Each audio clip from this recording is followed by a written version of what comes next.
It's the 27th of the month, you have paid your rent, you have paid your bills, and your bank balance is almost touching zero. Now imagine this, it's the 30th, you're sleeping, and your portfolio pays you $200, $500, and even $1,000 in dividends. That's the power of having a dividend portfolio. No boss, I'm not talking about working overtime or extra shifts. That's the power of owning dividend stocks. Let me tell you how. Now before we jump forward, let me explain it to you how this actually works. Imagine this, you and your friend have opened up a pizza shop, and at the end of the year, you have made $10,000 in profit. Now, you can choose to do three things.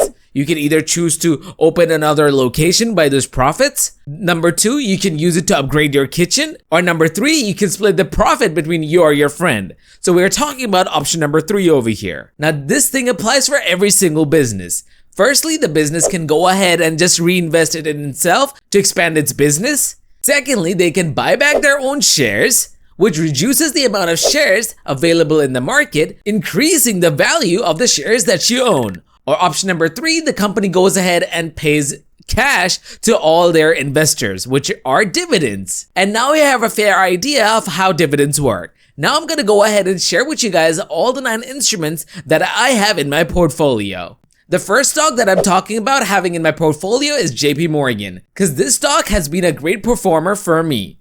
If you see right over here at JP Morgan, the dividend yield is at 1.93%. So basically you get $6 for every share that you own. Now, how can you calculate it? It's very simple and easy. You take the price of the stock and then just multiply it with the dividend yield that is there for the specific company. And you're going to be ending up with 5.95, which is almost $6. Now, the most important thing that you got to make sure it's there is the payout ratio. You got to make sure that this is less than 50%. You don't want to jump into any stock which doesn't have a good track record of paying out good dividends. We're talking about good companies and a good track record of giving out dividends. So JP Morgan has been a great winner in my portfolio.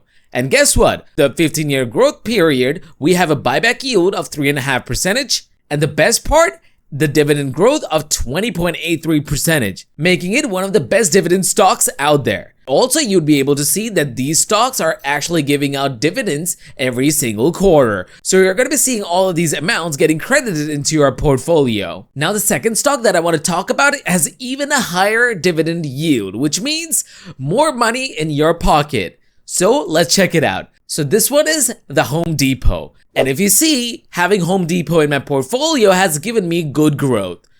Talking about dividends, the yield over here is 2.41%, and the annual dividend yield is almost $9.50, which is pretty awesome. So basically what this means, for every $100 that you invest, you get $2.50 just like that. And guess what? Home Depot has been paying dividends since the last 16 years with a good track record. Now, the third stock that I have in my portfolio with a good dividend yield, we're talking about Procter & Gamble. Basically, this one has performed pretty well in my portfolio as well. And if you see, the stock has done pretty well over the past years. And even with the current margin pressures, this stock has done pretty well. Going over to the dividends, this one has a dividend yield of 2.63%, which means for every $100 you put in, you make $2.63. The best part about the stock is that even if the economy is good or bad, people would still need their toothbrush, detergents, and they have no other options. So this one has done pretty well in my portfolio.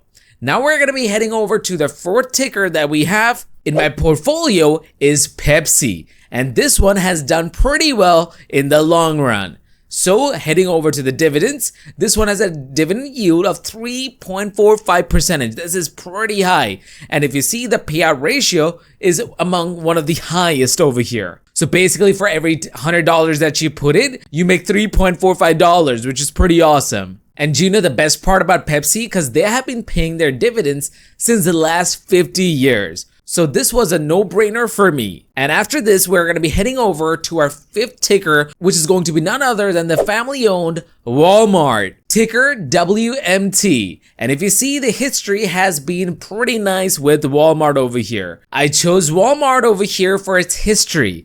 Dividends over the last 50 years. Stable income and having everything in their retail. Heading over to the dividends, if you see, the dividend yield is quite low, along with the payout ratio being only 34.89%. This is a very stable company, and having the reliability in the portfolio makes it even better. And every single one of these stocks are paying out dividends quarterly. The reason I hold Walmart is only because of its consistency and safety. And now I'm going to be heading over to the next ticker, the sixth one, which is Warren Buffett's favorite. We're talking about the Coca-Cola. Because if you look over here, this has been a constant winner over the years. And this ain't stopping anytime soon. Heading over to the dividends, this one pays a very handsome dividend of 2.56%. And an annual dividend yield of $2. Why did I choose Coca-Cola? Because this stock has seen everything. We're talking about recessions, we're talking about crashes, and this stock has come out as the winner. So choosing this was a no-brainer. Super safety, wanting different brands like Fanta, Sprite, and so much more, this was an easy pick, giving out dividends quarterly as well. Now we're going to be jumping over to our next ticker, which is going to be Johnson & Johnson. And if you look over here, this one has a dividend yield of 2.14% with an annual dividend yield of $5.50. So basically $242 multiplied by 2.5%, and you get this. So every year, you're bound to go ahead and get this money for free. And if you look at the company and its past, you would see this has always been a winner overall. Even when people were fearing how things were back in 2021, 2022, this has been a definite winner 100%. And if you look at the prices, it was going down, and recently, it made a new all-time high. So having Johnson & Johnson has been a definite winner in my portfolio. But the most important thing with this one that what I learned was to being patient rather than selling the stock when times are tough. Because these stocks are not just any new stocks. We're talking about having a history of giving dividends and growth at the same time. And now after these 6 tickers, we're going to be talking about ETFs, which is my favorite. So basically, instead of owning like single stocks, you can own a basket of stocks, reducing your risk and owning all of these stocks and having a big cushion because you're not just putting your money in just a few stocks, but instead putting in multiple ones. We're talking about owning all of these stocks that we just mentioned, and along with that, more stocks with a higher alpha that is going to be giving out more dividend.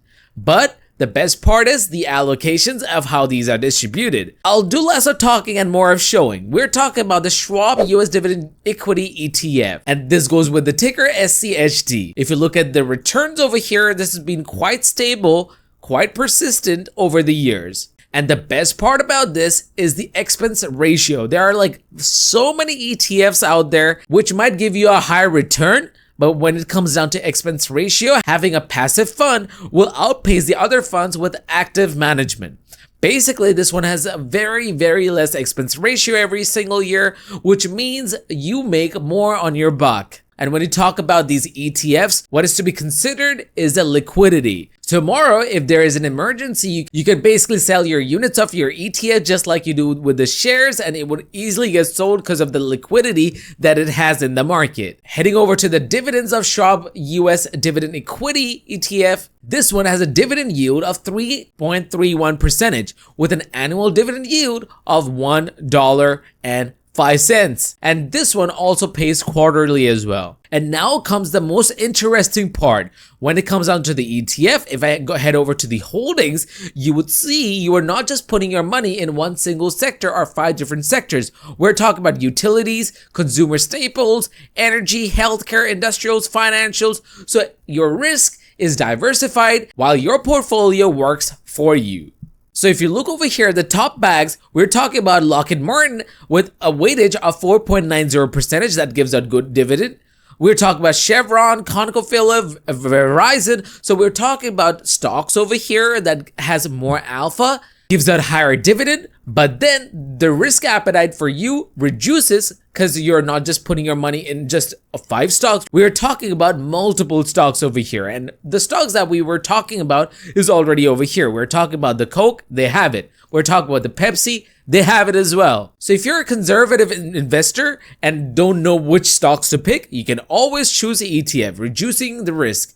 There are other good ETFs as well that does pay out dividends, such as ticker VYM, which is Vanguard High Dividend Yield Index ETF, which also does pretty good. But over here, the expense ratio is even lesser of only 0.04%, which is definitely a winner.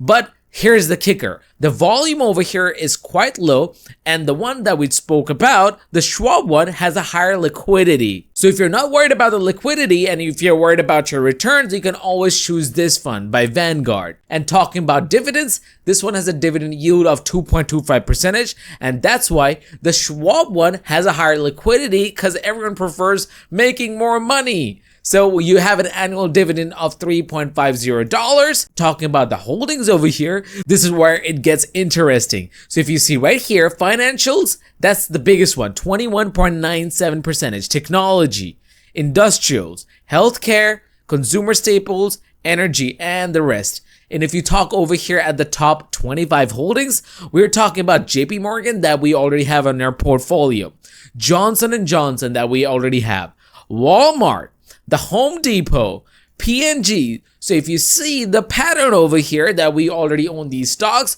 but if you don't want to reduce your risk from owning stocks, you can always choose these ETFs and reduce your risk. So you don't need to go ahead and get all of these 9 stocks or ETFs. What you can do is start small, be consistent. That's where everyone fails. And at the end of the month, when you're fully stressed, you can now turn it into income. So if you want more videos about financial freedom, then hit subscribe and check out the video on the screen right now.